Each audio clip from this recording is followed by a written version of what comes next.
욥기 강의 48번째 시간 시작하겠습니다.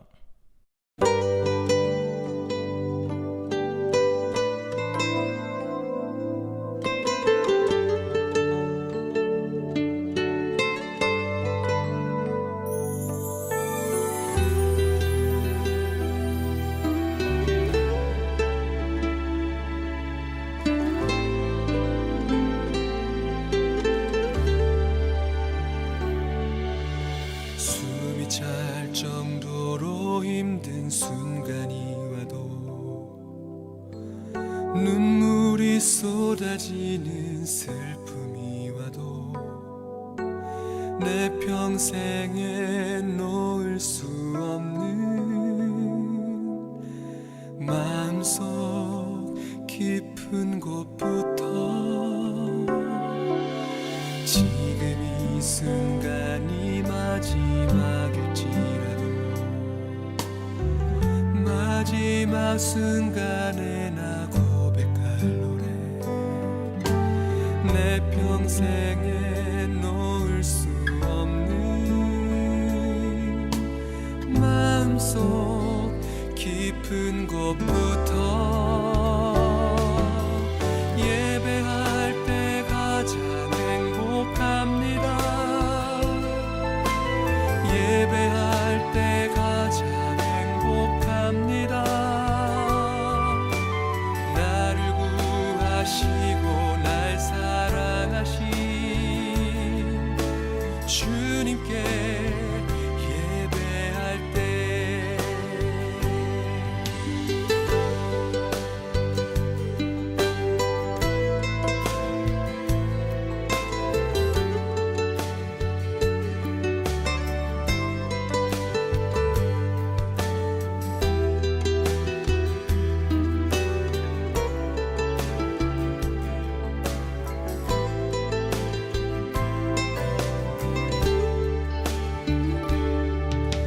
숨이 찰 정도로 힘든 순간이 와도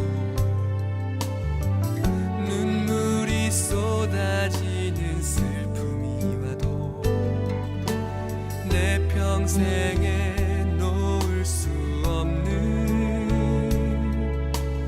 마음속 깊은 곳부터 지금 이 순간이 마지막일지라도 마지막 순간에 나 고백할 노래 내 평생에 놓을 수 없는 마음속 깊은 곳부터 예배할 때 가장 행복합니다. 예배할 때 가장 행복합니다. 나를 구하시고 날 사랑하신 주님께 예배할 때 예배할 때 가장 행복합니다. 예배할 때 가장 행복합니다. 나를 구하시고 날 사랑하신 주님께 예배할 때 주님께 예배할 때 주님께 예배할 때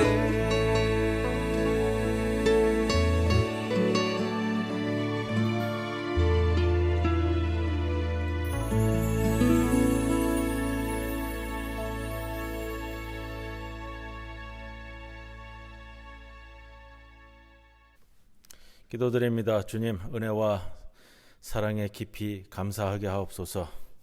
눈에 보이는 것에 연연하기보다는 합력하여 선을 이루치는 하나님의 깊은 섭리를 깨닫게 하옵소서. 과거에 매여 남을 원망하거나 이루지 못한 일에 허무감에 젖지 않고 남은 삶을 기쁨으로 엮어가며 살아가게 하옵소서. 주어진 일에 날마다 정성 들여 살게 하시고 나이 드는 것에 감사하며 함께하는 마음지기들로 인하여 조금 부족하지만 그래도 넉넉함을 누리게 하옵소서. 함께하는 이들의 기쁨을 내 기쁨으로 여기고 작은 것에도 감사함으로 표현하게 하시고 흩어지는 것은 하나로 묶어주시고 낡아버린 것을 소생시키시고 하나님 영광의 빛을 볼 눈을 주시옵소서. 삶을 정직히 바라볼 수 있는 넓은 시야와 갈수록 깊어지는 기쁨의 골짜기를 갖게 하옵소서. 예수님의 이름으로 기도드리옵나이다. 아멘. 319장 찬송드립니다.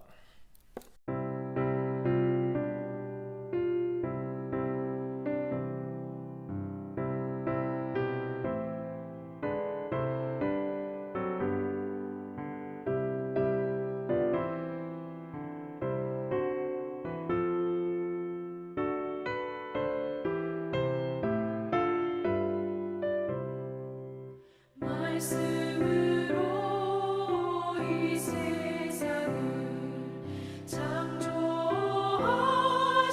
주 하나님 온 인류를 구원하려 독생 성자 주셨도다.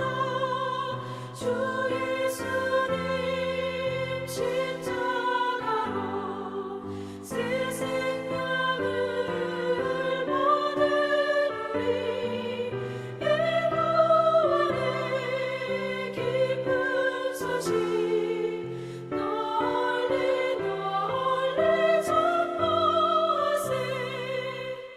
이스라엘 백성들을 선택하신 주 하나님 우리들을 선택하여 구원받게 하셨으니 특별하신 그 사랑을 한시라도 잊지 말고 하나님의 자녀답게 바로 살게 하옵소서.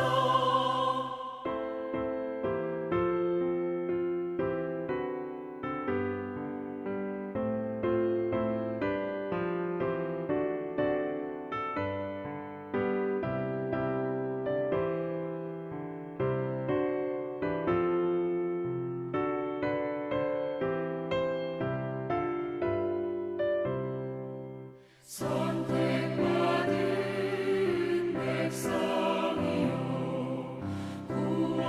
구원받은 성도로서 우리에게 주신 사명 성실하게 수행하여 하나님께 존귀 영광 세상에서 빛과 소금 전복하는 그날까지 몸과 마음 다 바치리. 아멘.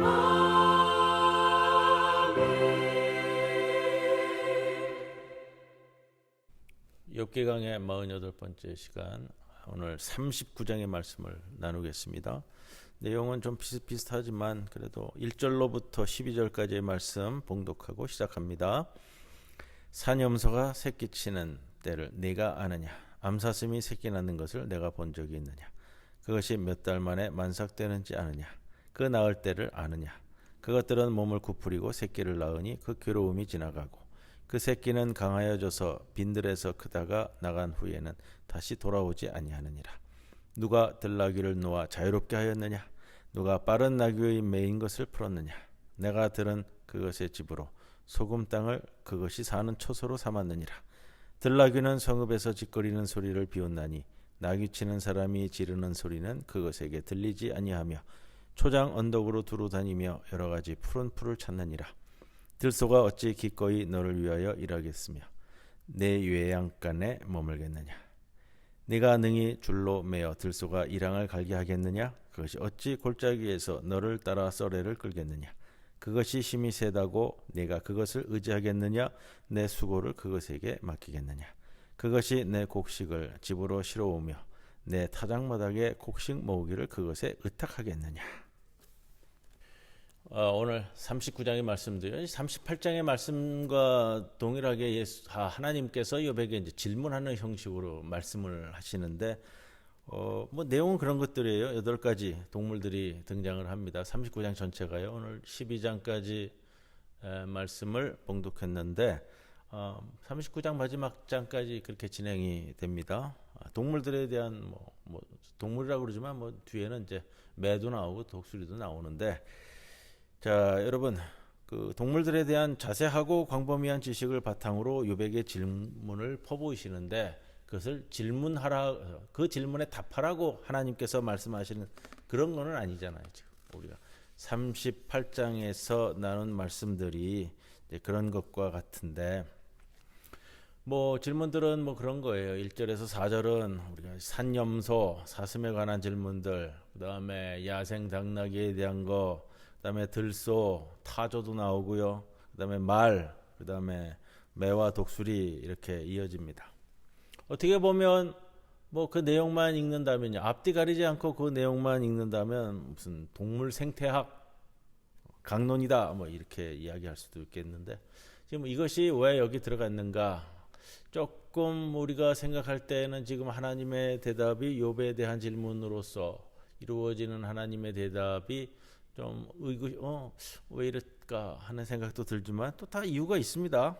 그걸 우리가 살펴볼 거고요. 38장에서 하나님은 욥에게 대답을 할 때 이 땅을 세울 때의 기초 공사가 어떻게 됐는지 너는 아느냐? 우주천문학에 나오고 기상학에 나오고 그러는데 그럼 39장에 나오면 동물학입니까? 동물들의 형태와 생태에 관한 이런 질문들이 욥이 물었던 질문에 대한 즉답이 될 수 있을까? 왜 죄 없는 저에게 이토록 가혹한 고난이 닥쳤습니까? 라는 이 욥의 질문에 하나님이 이 동물 생태학을 이렇게 늘어놓는 것이 즉답이 될 수 있을까? 조금 어렵게 보여집니다.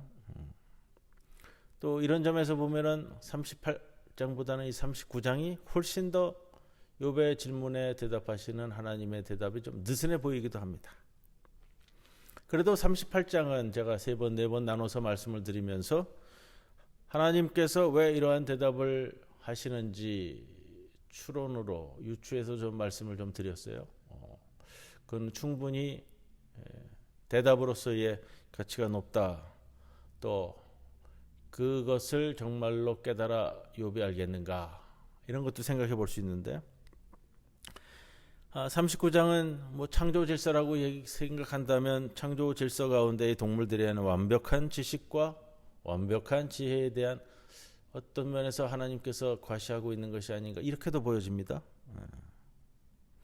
이것이 어떤 점에서 욥의 질문에 대한 하나님의 대답이 될 수 있을까? 답변이 아닌 것처럼 보이는 이 질문 공세가 그래도 욥에게는 답으로 주어진 것이다. 욥의 질문은 결국은 그거잖아요. 내가 왜 이렇게 고난받아야 됩니까? 이건 결국은 하나님은 정의로우신 것이 맞습니까? 이 하나님의 공의와 정의에 대한 질문인데 자신에게 일어난 질문 일만 본다면 하나님의 견고한 이 세상 통치에 대한 거 믿음이 흔들렸는데 동물들에 대한 하나님의 자세한 지식을 들으면서 욥이 거기에 대한 해답을 찾았을까 생각을 해보는 거예요. 다시 말씀드리면 자신의 어떤 그 부조리한 고난받음 이 원인이 섭리적으로나 수학적으로나 풀 수 있는 것은 아닌데 그렇다고 해서 이것이 하나님의 정의와 공의가 이 세상에 펼쳐지는 가운데 있어서 일시적인 중단이나 또 어떻게 본다면 오작동된 것도 아니다. 이것은 욥이 깨달을 수 있는 부분이 아닌가.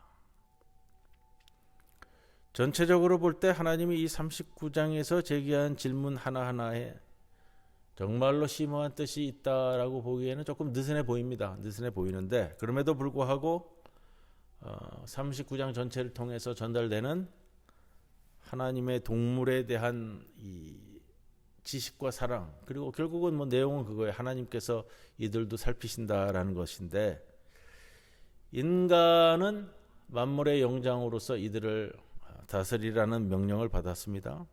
그러나 동물들에 대해서 정말로 얼마나 알고 있느냐, 그거예요.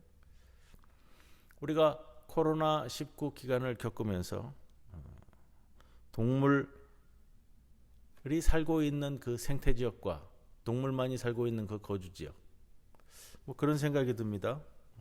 인간이 계속해서 침범해 와서 인간이 계속 자신의 영역을 높이면서 동물들의 영역을 점점 침범해 왔잖아요.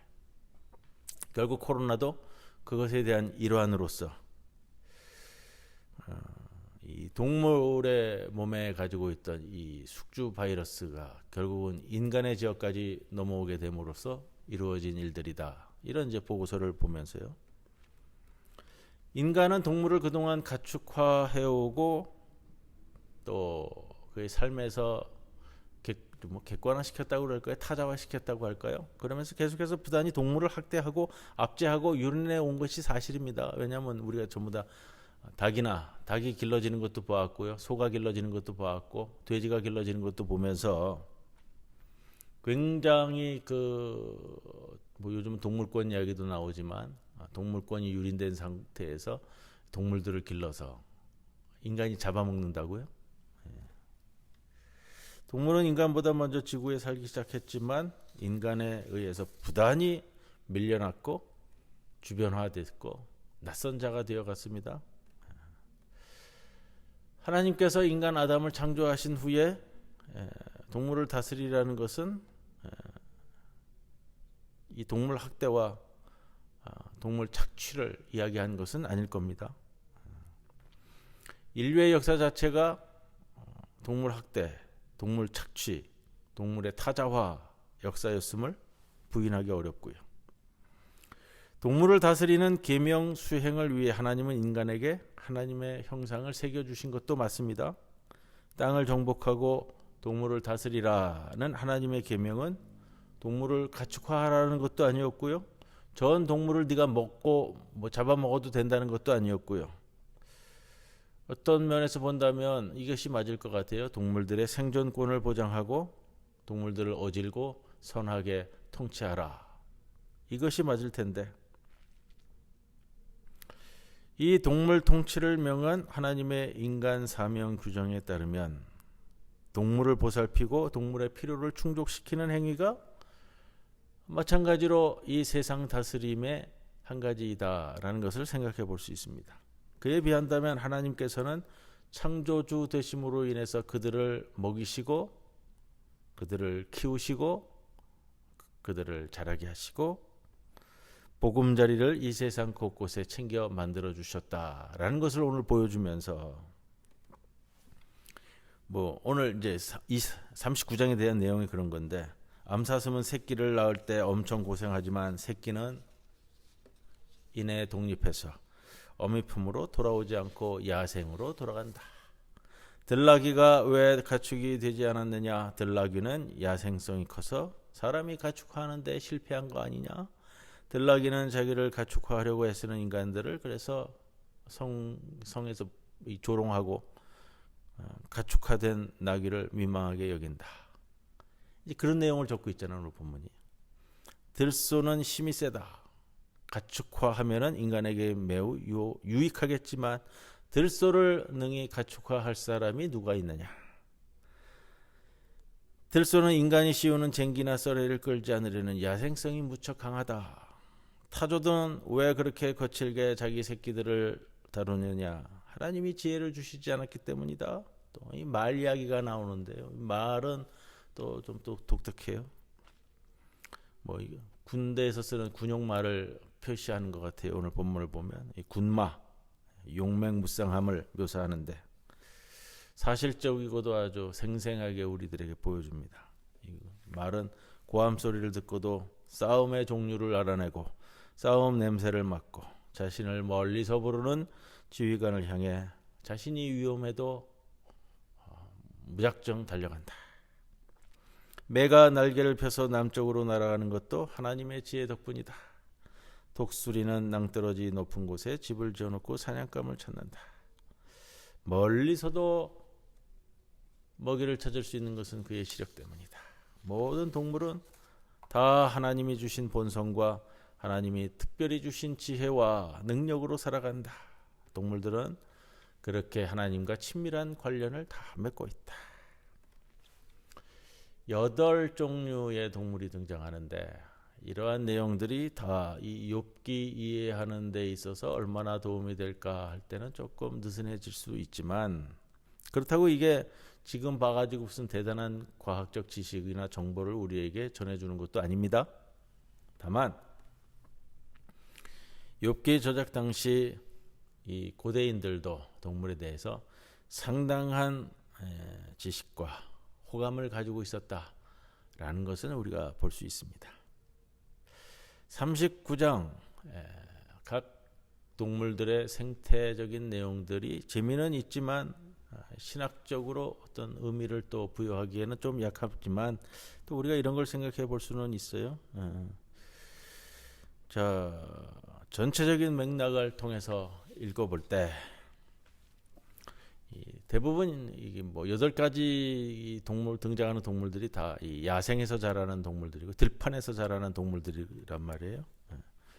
이 들판에서 자라는 생명들, 인간처럼 무슨 예술이 있는 것도 아니고 또 뭐 경제적인 뭐 잉여분을 쌓아가는 그런 존재들도 아닙니다. 그냥 산다. 그냥 산다. 들판에서 그냥 산다.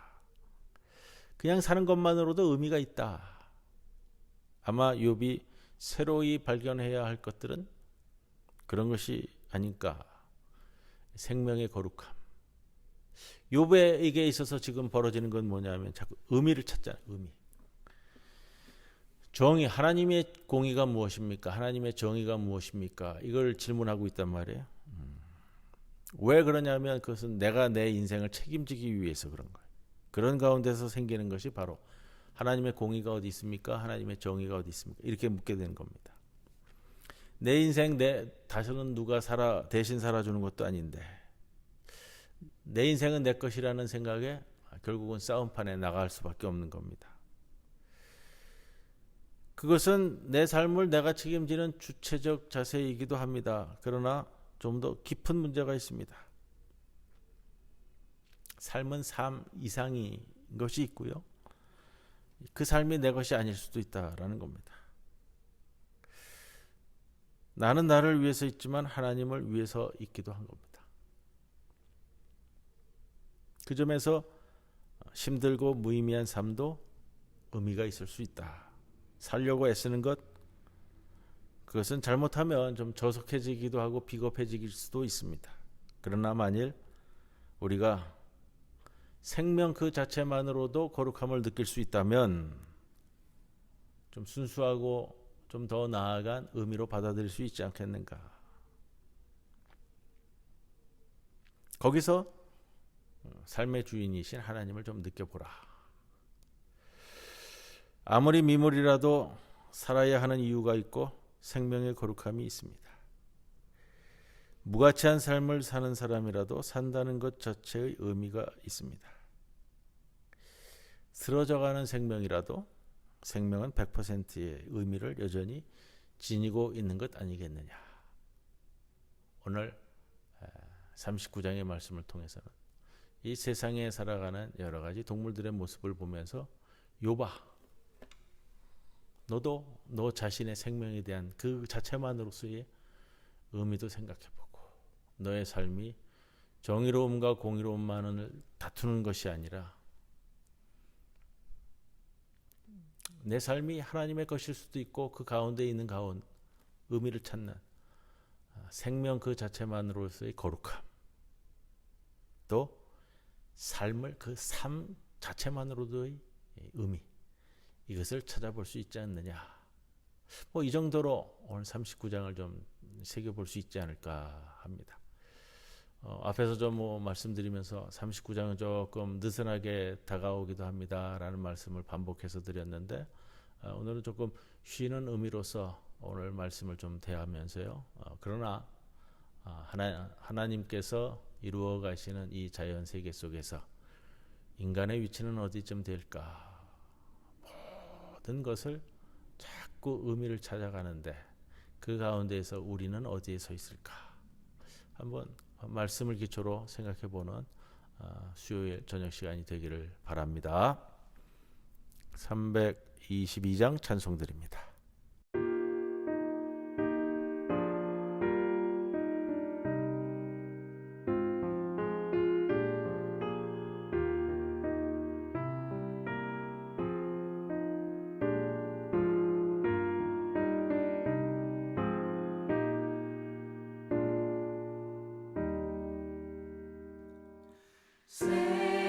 세상의 헛된 신을 버리고 하나님 이름 높여 기리세 온 천하 백성 모두 나와서 다 같이 하나님만 섬기세. 세상의 헛된 우상 버리고 인간의 모든 부귀 영화와 거짓과 불의 모두 버리고 온전히 하나님만 섬기세.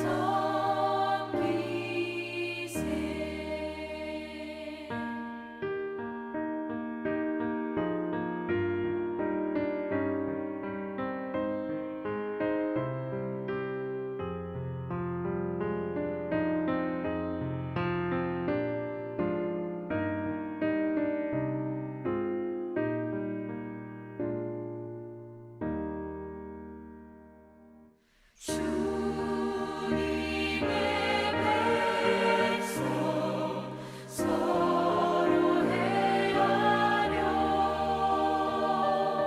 시기와 미움 아주 버리고 하나님만을 홀로 섬기는 천국을 어서 이뤄 주소서.